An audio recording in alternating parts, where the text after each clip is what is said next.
Hey everyone, it's Rabbi Shmuel Paul, and I hope you're all doing really, really well. We're going to talk today about how to live the good life, and why am I qualified to teach you how to live the good life? Who am I? Well, first of all, I'm a Hasidic Jew, and Hasidic Jews are known to be the happiest people. They're always dancing, and dancing is really the overflow of happiness.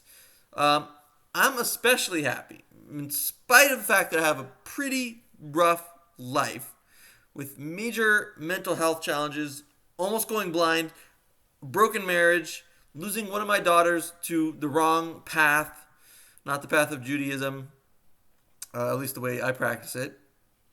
Lots of pain and lots of suffering. And yet, if you did a study and everybody had to write down their happiness level every hour and you add them all up to see who's the happiest, I would win.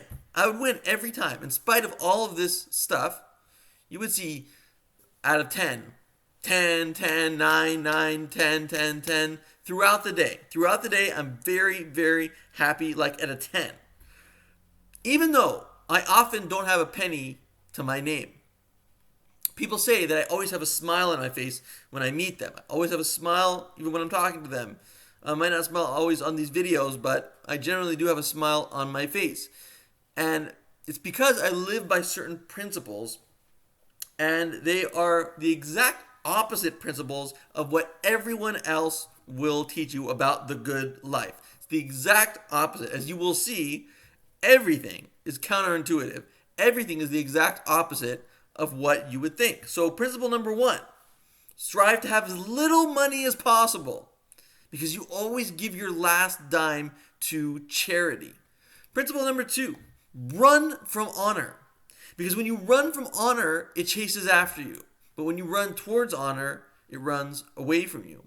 Number three, strive to get close to God instead of trying to avoid Him. Because you can have a relationship of love with God and not fear. So cultivate that loving relationship that will make you happy. Number four, remember the hardest thing that you ever did. And whenever something happens, remind yourself that you did that, which was harder, therefore you can do this, which is easier. Take that thing that you did that was really, really hard and always keep that with you. Take that gold with you, keep it in your mind so that when you're facing something else, you can be like, well, it's not as bad as when A happened, so therefore I can handle B. That's a principle that will make you happy. Number five, never take anything for granted. Thank God for every breath you take.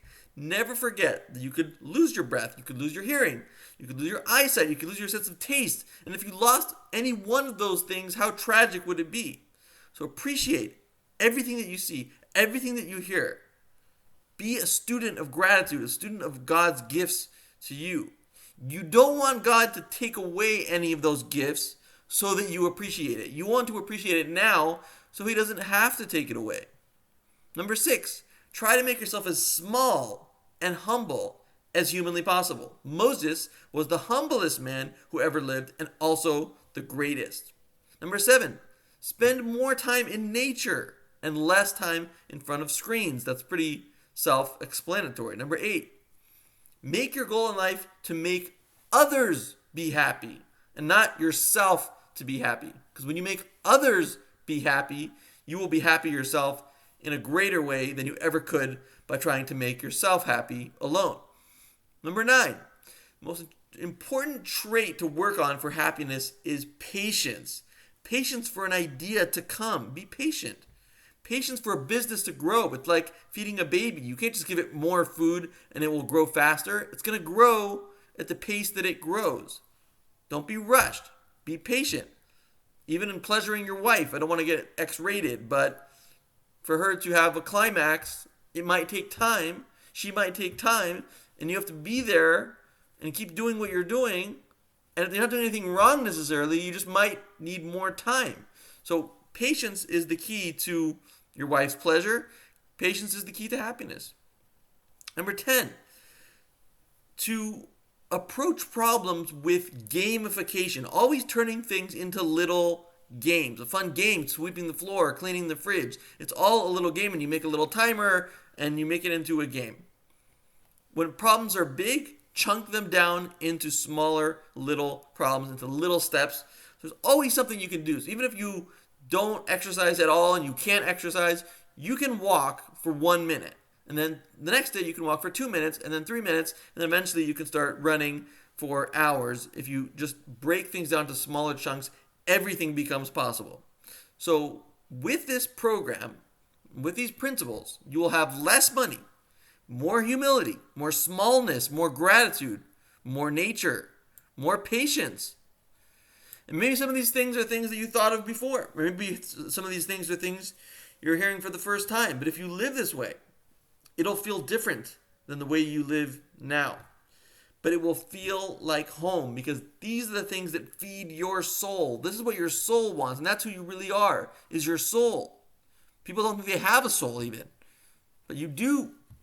And this soul wants humility and self-sacrifice and gratitude and giving and nature. So that's who this video is for. It's for your soul.